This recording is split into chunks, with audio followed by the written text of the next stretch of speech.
آج کا موضوع وہ بنیاد ہے جس پر ہمارے تمام تعلقات، لین دین، فیصلے اور شاید پوری زندگی کا سفر ہی قائم ہے: اعتماد۔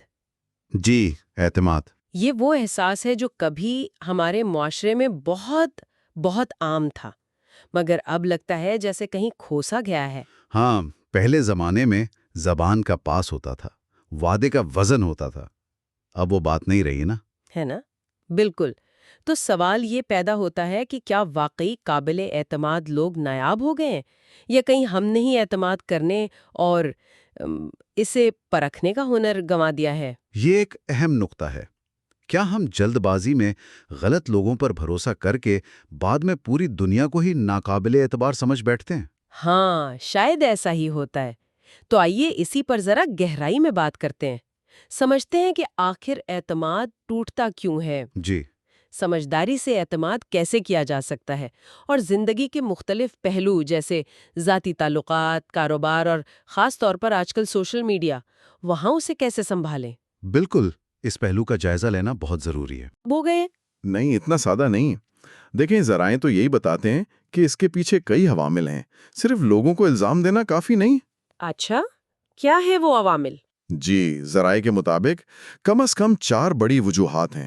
پہلی تو یہ تیز رفتار زمانہ اور بڑھتی ہوئی نفسا نفسی ہے۔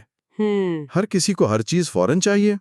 اس جلد بازی نے تعلقات میں سے وہ عملی صبر ختم کر دیا ہے۔ عملی صبر مطلب یہ کہ پہلے لوگ ایک دوسرے کو جانچنے سمجھنے میں وقت لگاتے تھے، اب تو چند ملاقاتوں یا بس آن لائن بات چیت کے بعد ہی گہرے راز بانٹ لیے جاتے ہیں۔ اور پھر توقعات بھی بہت بڑھ جاتی ہیں، ہے نا؟ بالکل، اور جب بنیاد کمزور ہو تو عمارت یعنی اعتماد جلد ٹوٹ جاتا ہے۔ صحیح۔ اور دوسری وجہ؟ دوسری بڑی وجہ ہے سوشل میڈیا کا پھیلاؤ۔ یہ اب ایک یوں سمجھے عوامی چوراہا بن گیا ہے۔ ہاں، یہ تو ہے، نجی باتیں بھی پبلک ہو جاتی ہیں۔ جی، لوگوں کے اختلافات، رشتے ٹوٹنے کی کہانیاں سب سرے عام۔ اس سے 2 مسئلے ہوئے ہیں۔ ایک تو لوگ کھل کر بات کرنے سے گھبراتے ہیں کہ کہیں بات کا بتنگڑ نہ بن جائے۔ بالکل، اور دوسرا یہ کہ جب کوئی غلطی ہوتی ہے تو اسے آپس میں سلجھانے کی گنجائش کم ہو جاتی ہے۔ معاملہ فوراً ایک جذباتی آن لائن ہجوم کے سامنے آ جاتا ہے، جو پھر تبصروں اور لائکس کی بنیاد پر فیصلے سناتا ہے۔ ہاں، اس سے لوگوں میں دفاعی رویہ بڑھتا ہے اور اعتماد کی جگہ شک لے لیتا ہے۔ ٹھیک۔ اور تیسری وجہ؟ تیسری وجہ ہماری اخلاقی اقدار میں وہ کیا کہتے ہیں تھوڑی کمزوری آ گئی ہے۔ اچھا، جیسے کہ؟ جیسے سچ بولنا، وعدہ نبھانا، امانت داری، یہ باتیں جیسے پرانی لگنے لگی ہیں۔ ان کی جگہ سمارٹ مووز، یعنی چالاکی سے اپنا فائدہ نکالنا۔ بالکل، اس کو زیادہ اہمیت دی جاتی ہے۔ اب جب اصول کمزور ہوں گے، ذاتی فائدہ مقدم ہوگا تو اعتماد تو کمزور ہوگا نا۔ منطقی بات ہے۔ اور چوتھی وجہ؟ آپ نے کہا تھا 4 ہیں۔ جی، چوتھی وجہ جو شاید سب سے اہم ہے وہ ہماری اپنی ذاتی غلطیاں اور غیر واضح حدود ہیں۔ ہماری اپنی غلطیاں؟ ہاں، اس میں قابل غور نقطہ یہ ہے کہ اکثر ہم خود ہی اوور شیئرنگ کر بیٹھتے ہیں۔ مطلب؟ ضرورت سے زیادہ بتا دینا۔ جی۔ ہم یہ طے نہیں کر پاتے کہ کس سے کتنی بات کرنی ہے، کون سا راز بتانا ہے، کون سا نہیں۔ تعلقات میں کوئی درجہ بندی نہیں رکھتے۔ نئے جاننے والے، پرانے دوست، کاروباری ساتھی، رشتہ دار، سب ایک ہی سطح پر۔ بالکل، جب ہم بغیر پرکھے اپنی کمزوریاں، اپنے راز یا ذمہ داریاں کسی کے حوالے کر دیتے ہیں اور پھر وہ توقع پر پورا نہیں اترتا تو شدید دھچکا لگتا ہے۔ جی، حالانکہ اس صورتحال کو بنانے میں کچھ حصہ ہماری اپنی جلد بازی یا بے احتیاطی کا بھی ہوتا ہے۔ اچھا، تو مطلب یہ ہوا کہ صرف باہر کا ماحول یا دوسرے لوگ ہی ذمہ دار نہیں، بلکہ ہمارا اپنا طریقہ کار، ہماری اپنی عادتیں بھی بہت اہم ہیں۔ بالکل درست کہا۔ یہ سمجھنا واقعی ضروری ہے کہ اعتماد کا تعلق صرف دوسروں سے نہیں، خود ہم سے بھی ہے۔ اور یہیں سے یہ سوال بھی جڑتا ہے کہ اگر ہمیں لگتا ہے کہ دنیا میں قابل اعتبار لوگ کم ہیں، تو کیا ہم خود قابل اعتبار ہیں؟ بالکل، اگر ہر کوئی یہی سوچے گا تو معاشرہ، خاندان، دوستی، کاروبار، یہ سب کیسے چلیں گے؟ یہ سب تو اعتماد سے ہی بندھے ہیں نا۔ تو اعتماد ایک ضرورت ہے، کوئی آپشن نہیں۔ جی، یہ ایک بنیادی ضرورت ہے۔ اصل سوال یہ نہیں کہ اعتماد کریں یا نہ کریں، اصل سوال یہ ہے کہ اعتماد کیسے کریں۔ لیکن آنکھیں بند کر کے اعتماد کرنا تو اکثر نقصان دیتا ہے۔ ذرائع بھی شاید اسی لیے ایک زیادہ منظم طریقے کی بات کرتے ہیں۔ جی ہاں، بالکل، اندھا اعتماد خطرناک ہے، لیکن مکمل بے اعتمادی بھی زندگی کو قید بنا دیتی ہے۔ تو راستہ کیا ہے؟ راستہ درمیانہ ہے، سمجھداری اور اصولوں کے ساتھ مرحلہ وار اعتماد قائم کرنا۔ اسے ہم کہہ سکتے ہیں آزمائشی اعتماد یا پائلٹ ٹرسٹ۔ پائلٹ ٹرسٹ یہ کیا ہے؟ مطلب یہ کہ کسی پر مکمل بھروسہ کرنے سے پہلے چھوٹے چھوٹے کم خطرے والے تجربات کیے جائیں، جیسے کوئی کمپنی پائلٹ ٹیسٹ کرتی ہے نا۔ اچھا، مثال دے کر سمجھائیں گے؟ جی بالکل، جیسے کسی نئے جاننے والے کے ساتھ باہر کھانا کھانا، آپ اس کے انداز گفتگو، آداب، دوسروں سے برتاؤ، حساب میں شفافیت، یہ چیزیں نوٹ کر سکتے ہیں۔ یا پھر کسی کے ساتھ مختصر سفر پر جانا، سفر انسان کی اصلیت دکھا دیتا ہے نا، صبر، نظم و ضبط، مشکل میں رویہ۔ صحیح۔ اور لین دین میں؟ کوئی چھوٹا موٹا لین دین، معمولی رقم ادھار دینا، دیکھنا واپسی وقت پر ہوتی ہے یا نہیں، بات چیت میں شفافیت ہے کہ نہیں۔ اور کام کاج کے حوالے سے؟ کسی کو پورا پروجیکٹ دینے سے پہلے ایک چھوٹا سا کام، ایک مائکرو ٹاسک یا ایک ہفتے کا پائلٹ پروجیکٹ دینا۔ اس سے کارکردگی، رابطہ، وقت کی پابندی کا اندازہ ہو جائے گا۔ بالکل، ان آزمائشی تجربات کے کچھ اصول ہیں۔ پہلا، خطرہ کم سے کم ہو تاکہ ناکامی پر بڑا نقصان نہ ہو۔ جی۔ دوسرا، توقعات بالکل واضح ہوں، ممکن ہو تو تحریری۔ تیسرا، ٹائم لائن طے ہو۔ چوتھا، فیڈ بیک فوری اور واضح ہو تاکہ دوسرے کو پتہ چلے کیا ٹھیک ہے کیا نہیں۔ اور پانچواں، تعلق یا ذمہ داری میں اضافہ صرف کارکردگی کی بنیاد پر ہو۔ یعنی گہرے پانی میں کودنے سے پہلے کنارے پر رہ کر پانی کا اندازہ لگانا۔ یہ طریقہ بظاہر تو بہت منطقی لگتا ہے، جی لیکن کیا یہ قریبی رشتوں میں تھوڑا حسابی یا مصنوعی نہیں لگے گا؟ یہ اچھا سوال ہے۔ دیکھیں، مقصد حساب کتاب نہیں، سمجھداری ہے۔ ذاتی رشتوں میں بھی ہم لاشعوری طور پر یہ کرتے ہی ہیں۔ ہاں، پہلے دن ہی تو سب کچھ نہیں بتا دیتے۔ بالکل، دوستی بھی وقت کے ساتھ گہری ہوتی ہے۔ آزمائشی اعتماد کا مطلب صرف یہ ہے کہ اس عمل کو تھوڑا شعوری اور منظم کر لیا جائے۔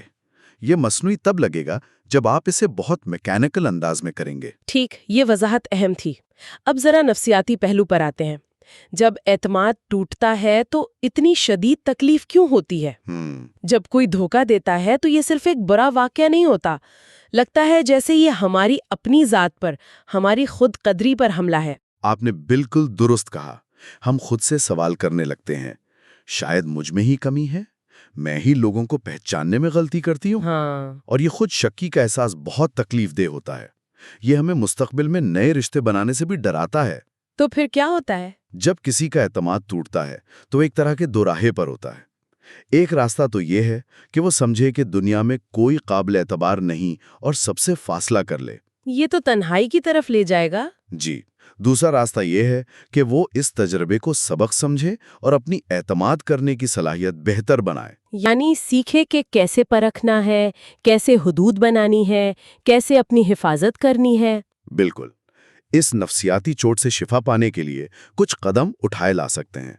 پہلا، اپنی غلطی کا اعتراف کریں۔ یہ ماننا کہ ہاں مجھ سے انتخاب میں یا بھروسہ کرنے کی رفتار میں غلطی ہوئی۔ جی، مقصد خود کو کوسنا نہیں، سیکھنا ہے۔ دوسرا، مستقبل کے لیے واضح حدود متعین کرنا کہ آئندہ کیا شیئر کرنا ہے کیا نہیں۔ تیسرا، تعلقات کو جانچنے کا باقاعدہ طریقہ اپنانا، جیسے آزمائشی اعتماد۔ اور چوتھا، اگر مناسب ہو تو درگزر کرنا، معاف کرنا۔ ہاں، مگر معافی کا مطلب یہ نہیں کہ آپ بھول جائیں یا دوبارہ وہی خطرہ مول لیں۔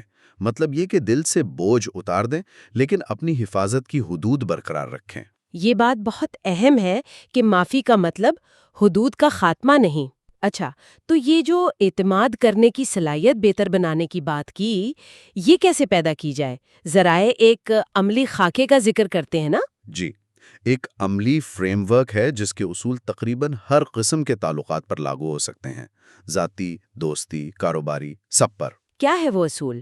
اس فریم ورک کا پہلا اصول ہے واضح توقعات، کلیئر ایکسپیکٹیشنز۔ یعنی شروع میں ہی حدود اور توقعات طے کر لینا۔ بالکل۔ ذاتی تعلقات میں بات چیت سے طے کریں کہ کیا نجی رہے گا، کہاں تک دخل اندازی ہوگی۔ کاروبار میں تو یہ اور بھی اہم ہے۔ وہاں تو سب تحریری ہونا چاہیے نا؟ جی بالکل، کام کی نوعیت، سکوپ، معیار، ٹائم لائن، ادائیگی، تبدیلی کا طریقہ کار، سب کچھ۔ اس سے بات کی غلط فہمیوں سے بچا جا سکتا ہے۔ ٹھیک ہے، دوسرا اصول؟ دوسرا اصول، مرحلہ وار اعتماد، گریجول ٹرسٹ، جس کی بات ہم نے آزمائشی اعتماد میں کی۔ یعنی تعلق یا ذمہ داری کو آہستہ آہستہ بڑھانا؟ جی، تعارف، چھوٹے کام، مشترکہ فیصلے، بڑی ذمہ داری، پہلے دن سے ہی مکمل بھروسہ یا بہت زیادہ توقعات ٹھیک نہیں۔ صحیح۔ تیسرا اصول؟ تیسرا، رد عمل کے بجائے سوچا سمجھا جواب، رسپانس ورسز ری ایکشن۔ مطلب جب کوئی مسئلہ ہو تو فوری غصہ یا جذباتی رد عمل نہ دینا۔ ہاں، اس کی بجائے تھوڑا وقت لیں، ٹھنڈے دل سے جائزہ لیں اور پھر مسئلے کو حل کرنے کے لیے سوچا سمجھا جواب دیں۔ نجی سطح پر بات چیت کو ترجیح دیں، سوشل میڈیا پر شور مچانے سے بہتر؟ بالکل، شور مچانا اکثر کمزوری کی علامت ہوتا ہے اور مسئلے کو الجھا دیتا ہے۔ تحمل سے بات کریں، ثبوت رکھیں، حل تلاش کریں۔ لیکن یہ سننے میں تو ٹھیک ہے، پر عمل کرنا، جب غصہ ہو یا دکھ تب ٹھنڈا رہنا، یہ تو بہت مشکل ہوگا۔ آپ کی بات بالکل درست ہے۔ یہ مشکل ترین اصولوں میں سے ایک ہے۔ آسان نہیں، مگر ناممکن بھی نہیں۔ کیسے؟ اس کے لیے خود آگاہی اور جذباتی نظم و ضبط کی مشق کرنی پڑتی ہے۔ مطلب یہ نہیں کہ جذبات دبا دیں، بلکہ یہ کہ انہیں اپنے فیصلوں پر حاوی نہ ہونے دیں۔ شاید فوری جواب نہ دینا، تھوڑا وقت لینا۔ جی، یا کسی غیر جانبدار دوست یا مشیر سے بات کرنا۔ یہ ایک مہارت ہے جو وقت اور مشق سے آتی ہے۔ ٹھیک۔ چوتھا اصول کیا تھا؟ چوتھا، اپنے کردار کی تعمیر، کیریکٹر بلڈنگ۔ یعنی صرف دوسروں میں اعتبار نہ ڈھونڈے، خود بھی قابل اعتبار بنے۔ بالکل، وقت کی پابندی، سچ بولنا، وعدہ نبھانا، راز رکھنا، غلطی تسلیم کرنا۔ جب آپ کا کردار مضبوط ہوگا، ساکھ اچھی ہوگی۔ تو اچھے لوگ خود متوجہ ہوں گے۔ جی، اور پانچواں اصول ہے حفاظتی طریقہ کار کا استعمال، سیفٹی میکینزمز۔ یہ خاص طور پر کاروباری یا قانونی معاملات میں ہوگا۔ ہاں، جیسے تحریری معاہدے، ای میل سے تصدیق رسیدیں، کام کے منظوری کے مراحل، اختتامی رپورٹس۔ یہ شفافیت لاتی ہیں اور تنازعات سے بچاتی ہیں۔ تو گویا یہ دو طرفہ عمل ہے، دوسروں پر اعتماد کرنے میں سمجھداری اور خود کو قابل اعتماد بنانا، نظم و ضبط اور خود احتسابی بہت اہم ہے۔ بالکل۔ اب اگر ہم ان اصولوں کو کچھ مخصوص حالات پر لاگو کریں تو بات مزید واضح ہوگی، جیسے سوشل میڈیا۔ ہاں، سوشل میڈیا پر اعتماد کا معاملہ تو بہت ہی نازک ہے۔ جی، یہاں بنیادی اصول یہ ہو کہ ذاتی جھگڑوں یا نجی معلومات کو کبھی پبلک نہ کریں۔ یہ اپنی اور دوسرے کی عزت کا سوال ہے۔ بالکل، تعریف میں فراخ دلی، تنقید میں احتیاط، اور وہ بھی نجی طور پر۔ ایک پالیسی بنا لیں کہ نجی معاملات عوامی سطح پر ڈسکس نہیں کریں گے۔ اس سے آن لائن ساکھ بھی محفوظ رہتی ہے۔ جی، اب اگر کاروبار اور فری لانسنگ کی بات کریں، وہاں تو پیشہ ورانہ رویہ ہی سب کچھ ہے۔ ہاں، یہاں اعتماد کا دار و مدار مضبوط دستاویزات اور شفاف عمل پر ہے۔ جیسے نئے کلائنٹ کے لیے ایک چیک لسٹ ہو، KYC، SOW، ٹائم لائن، ادائیگی، رازداری کی شرط۔ SOW یعنی اسٹیٹمنٹ آف ورک۔ جی، جس میں کام کی تفصیلات ہوں۔ پائلٹ پروجیکٹس یہاں بھی مفید ہیں۔ انوائس، معاہدے، رپورٹس، سب دستاویزی ہوں۔ اور پروجیکٹ کے بعد ریویو بھی ہو۔ جی، پوسٹ پروجیکٹ ریویو، اس سے تعلق مضبوط ہوتا ہے۔ اور دوستی اور قریبی رشتوں میں وہاں تو کاغذات نہیں ہوتے۔ وہاں اعتماد وقت، تجربے اور مشاہدے پر بنتا ہے۔ گہرے راز یا کمزوریاں فوراً شیئر نہ کریں، تعلق کو وقت دیں۔ اور مشاہدہ کریں کہ مشکل وقت میں رویہ کیسا ہے۔ بالکل، کیا وہ صرف خوشی کے ساتھی ہیں یا غم میں بھی ساتھ ہیں؟ حد سے زیادہ مطالبات، جذباتی بلیک میلنگ، دوہرے معیار، ان سے ہوشیار رہیں۔ یہ ریڈ فلیگز ہیں، یعنی خطرے کی علامت۔ جی، ان رشتوں میں معافی کی گنجائش رکھیں، مگر جیسا پہلے کہا، حدود کے ساتھ۔ غلطی کی نوعیت دیکھ کر حدود برقرار رکھیں یا نہیں بنائیں۔ یہ واقعی بہت عملی نکات ہیں، لیکن اگر تمام تر احتیاط کے باوجود کبھی اعتماد ٹوٹ جائے تو پھر کیا کریں؟ یہ مشکل صورتحال ہوتی ہے، لیکن اس سے نمٹنے کا بھی ایک طریقہ ہے۔ سب سے اہم، فوری جذباتی رد عمل سے گریز۔ پہلا قدم کیا ہو؟ پہلا قدم، ٹھنڈا مرحلہ، کول آف فیز۔ دھچکا لگے تو فوراً فیصلہ نہ کریں، خود کو وقت دیں۔ ٹھیک ہے، پھر؟ دوسرا قدم، تجزیہ، انالیسس۔ جب جذبات کچھ قابو میں ہوں تو سوچیں غلطی کہاں ہوئی، انتخاب میں، جلد بازی میں، حدود میں، بات چیت میں، آپ کی اپنی کیا ذمہ داری تھی؟ مقصد سیکھنا ہے، خود کو کوسنا نہیں۔ بالکل۔